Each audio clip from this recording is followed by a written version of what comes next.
Bonjour et bienvenue à cette dernière vidéo dans notre unité sur la structure atomique. On est presque là. Alors, cette vidéo va toucher sur des choses qu'on a appris déjà en 11e et va les amener un peu plus loin. On va parler de l'influence de la forme de la molécule sur la polarité et les forces intermoléculaires. Donc, petit rappel sur la polarité. C'est quoi? On dit qu'une liaison est polaire quand la différence d'électronégativité entre deux atomes est entre 0.4 et 1.7. Je sais que l'année passée, j'avais dit 0 à 1.7, mais cette année, on va commencer à 0.4 parce que entre 0 et 0.4, la polarité n'est pas suffisante pour vraiment générer un comportement polaire. Donc, ça nous dit la polarité d'une liaison individuelle. Comme par exemple, dans notre molécule d'eau, on peut calculer la différence d'électronégativité entre H et O pour déterminer la polarité de la liaison. Mais c'est quoi la polarité de la molécule au complet? Comment est-ce qu'on peut le déterminer? Et c'est en comparant chaque liaison et en regardant à la structure trois-dimensionnelle qu'on va pouvoir déterminer la polarité du molécule au complet. Donc, je viens juste de dire tout cela. Super. Donc, comment déterminons la polarité? On cherche la forme tridimensionnelle, numéro 1. On détermine la polarité de chaque liaison, numéro 2. On représente la polarité de chaque liaison par un vecteur pointant du positif au négatif. Puis le plus que c'est polaire, le plus grand que sera le vecteur. Ça sera l'étape numéro 3. Et quatrièmement, on va déterminer si les vecteurs vont s'annuler ou s'ajouter. S'ils vont s'annuler, c'est que ça va le rendre moins polaire. Si ça s'ajoute, ça va le rendre plus polaire. Puis si vous regardez au tableau 4.7 de la page 239, ça vous donne une bonne idée, ça vous donne un lien entre la forme tridimensionnelle et la polarité du molécule.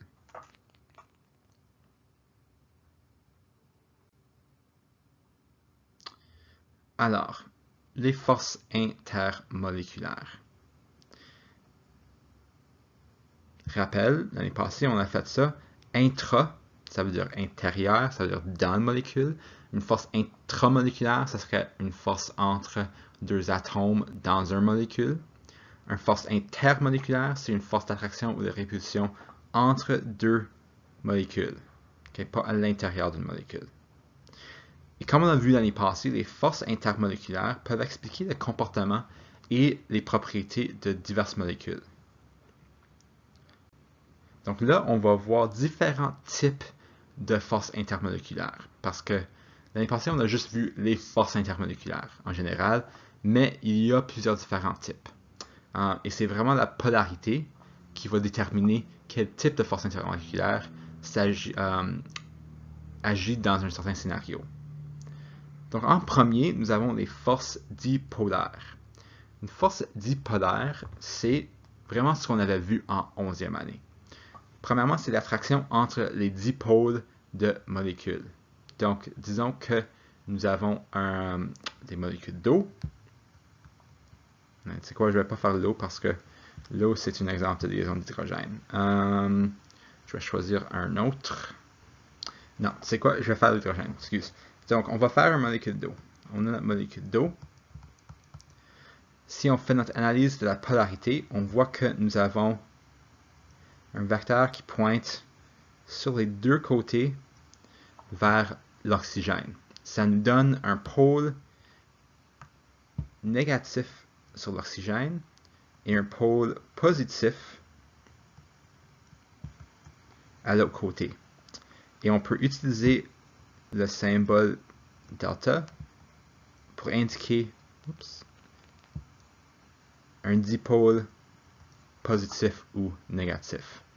Donc, une force dipolaire, c'est l'attraction entre les dipôles de deux molécules. Donc, si j'avais une autre molécule d'eau,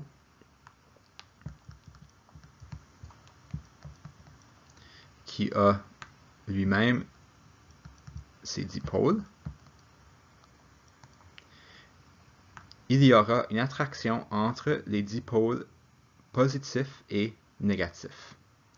Si j'avais un autre en bas ici,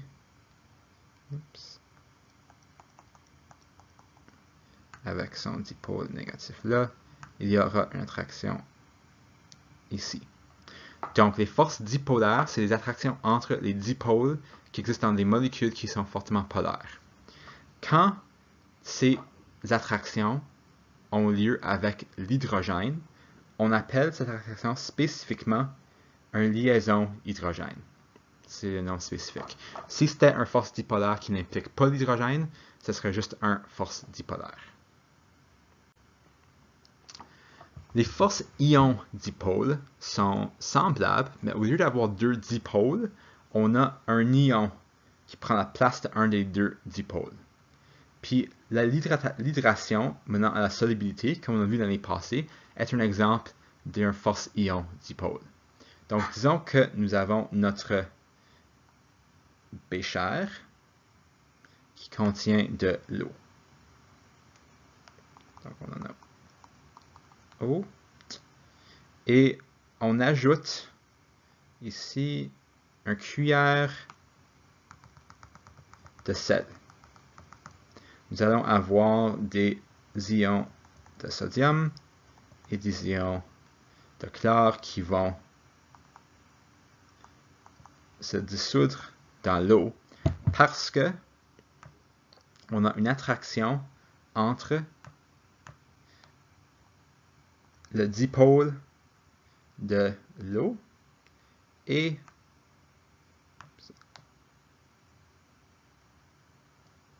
le sodium. On a également une attraction entre le dipôle de l'hydrogène et le chlore. Et l'hydratation va se produire quand les molécules d'eau entourent complètement les ions qui sont là-dedans. Donc, c'est un exemple d'un force ion dipôle. C'est quand on a une attraction entre un dipôle d'une molécule polaire et un ion. OK. Donc, ces deux choses-là, c'est des choses qu'on avait pas mal vues en 11e. Ça devrait être pas mal de la révision jusqu'à présent. Là, les dipôles induits, on n'en a pas parlé en 11e. Dans une molécule, les électrons sont toujours en mouvement. Les électrons peuvent bouger. Si, brièvement, les électrons se retrouvent d'un même côté de la molécule, ils peuvent induire un dipôle. C'est un peu comme en électricité quand on fait le chargement par induction et on apporte un bâton chargé positif à un objet chargé négativement. On peut créer une attraction temporaire. C'est la même chose, mais c'est avec des produits chimiques. Donc, on peut générer dans une molécule non polaire un dipôle en amenant un ion ou une molécule polaire près du molécule non polaire. Donc, voyons un exemple. Nous avons notre molécule non polaire qui n'a pas de charge et j'ai un cation chargé positivement, c'est quoi, je vais mettre ça là-dedans, qui se rapproche. Et au fur et à mesure que le cation se rapproche, les électrons vont être attirés vers le cation. Et ça va laisser une zone positive de l'autre côté. C'est exactement comme en électricité, quand on fait le chargement par induction.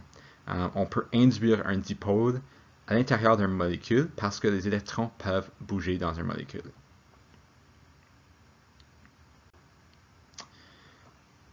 Donc, on avait posé la question l'année passée, comment est-ce que... L'année passée, on avait dit que les molécules non polaires peuvent dissoudre des molécules non polaires.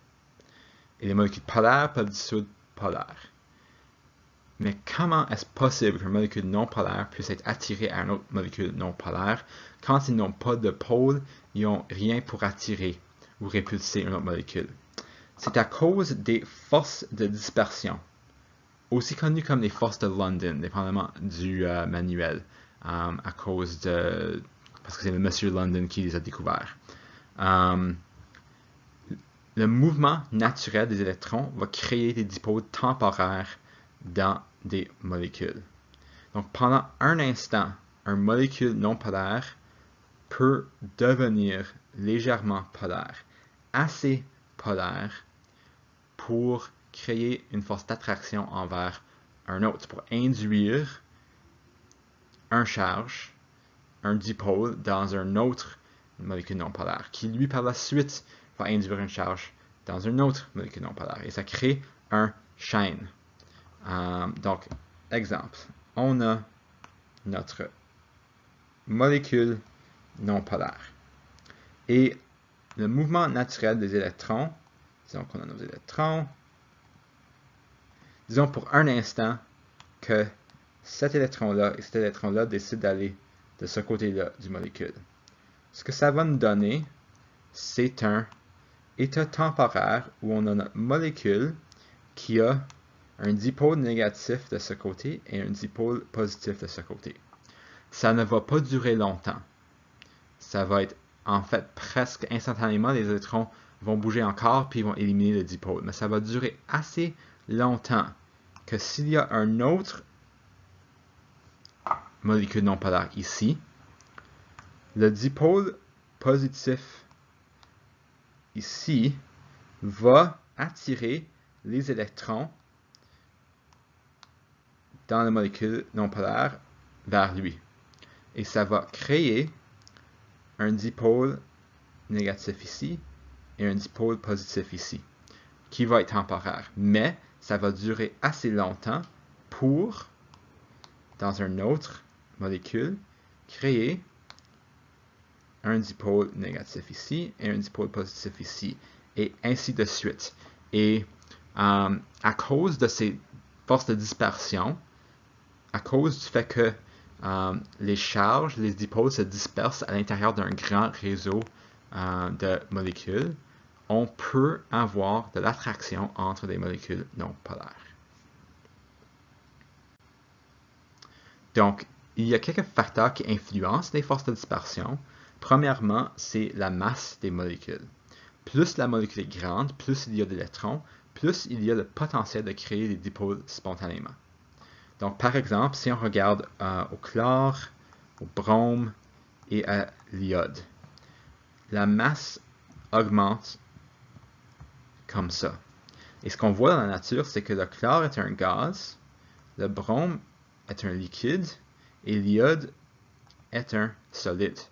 Parce que plus la masse est grande, plus les électrons circulent, plus il y aura de l'attraction entre les molécules. Donc, l'iode est solide, plus solide parce qu'il y a plus d'électrons et ça crée des forces de dispersion plus grandes. La forme de la molécule peut aussi influencer les forces de dispersion. Plus l'aire de contact entre deux molécules est grande, plus il y a le potentiel de créer des dipôles. Donc, si tu as une molécule comme ça, et tu as une autre molécule qui est super long, la molécule qui est super long va avoir des forces d'attraction plus grandes que si l'air est plus petit. Donc, plus grand qu'est l'air du molécule, plus que les forces de dispersion vont être grandes. Et plus que ça va être difficile à séparer les molécules l'un de l'autre.